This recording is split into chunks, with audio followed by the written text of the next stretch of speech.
મોરબીના રાજકારણમાં ખળભળાટ મચી ગયો છે। ભારતીય જનતા પાર્ટીના ધારાસભ્યનો એક વિડીયો વાયરલ થયો છે। કોંગ્રેસને મત આપવાનું કહેતા હોવાનો આ વિડીયોમાં ઉલ્લેખ કરવામાં આવ્યો છે। વાંકાનેરના ધારાસભ્ય છે જીતુ સોમાણી કે જેમનો આ વિડીયો છે।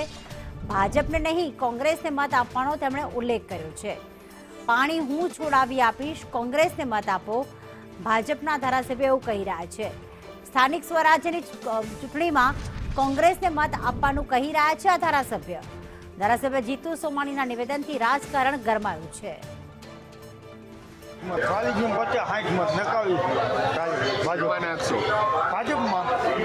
તાલુકા પંચાયતમાં જિલ્લામાં બેમાં ભાજપ પર જ નાખવાના તો કોંગ્રેસ ના એમાં અમને નહીં ફાવે, કારણ કે અમને 5 વર્ષ થયા આમાં લાભ મળે। એ લાભ તો મારે દેવરાવો હોય ને। એમ હા તો હું કહું એમ કરો ને, હા નાખજો કોંગ્રેસ પાણી કયો ત્યારે ખોડાવી દઈશ। કાંઈ વાંધો નહીં બસ।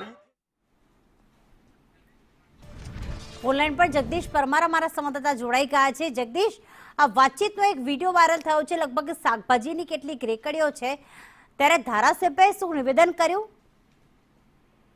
જી પ્રીતિ, ચોક્કસથી વાત કરવામાં આવે તો વાંકાનેરના ધારાસભ્ય છે જીતુભાઈ સોમાણી, અને જીતુભાઈ સોમાણી છે તે શાક માર્કેટમાં બેઠા છે, અને શાક માર્કેટમાં બેઠા હોય ત્યારે એક વ્યક્તિ દ્વારા ત્યાં પહોંચવામાં આવે છે અને મત કોને આપે તે બાબતે વાત કરે છે। અને ત્યારે જીતુ સોમાણી છે જે ભાજપમાંથી ચૂંટાયેલા છે અને તેઓ કોંગ્રેસને મત આપવા માટે કહી રહ્યા છે।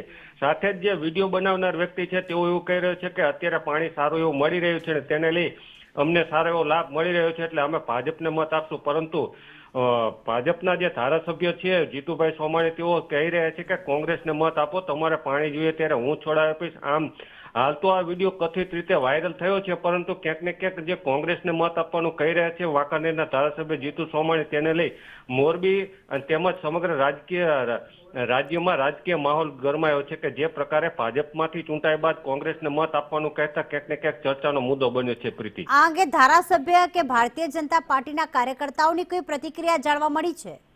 જે ચોક્કસથી જે પ્રકારે વાત કરવામાં આવે તો હમણાં થોડા સમય બાદ જીતુ સોમાણી સાથે જે વાત થઈ છે તે મુજબ ખુલાસો કરવાના છે કે શું આખી સમગ્ર વિગત હતી, પરંતુ જે પ્રકારે હાલ તો વિડીયો વાયરલ થયો છે તેને લઈ ક્યાંક ને ક્યાંક રાજકીય માહોલ ગરમાયો છે। પ્રીતિ, આભાર જગદીશ તમામ વિગતો માટે।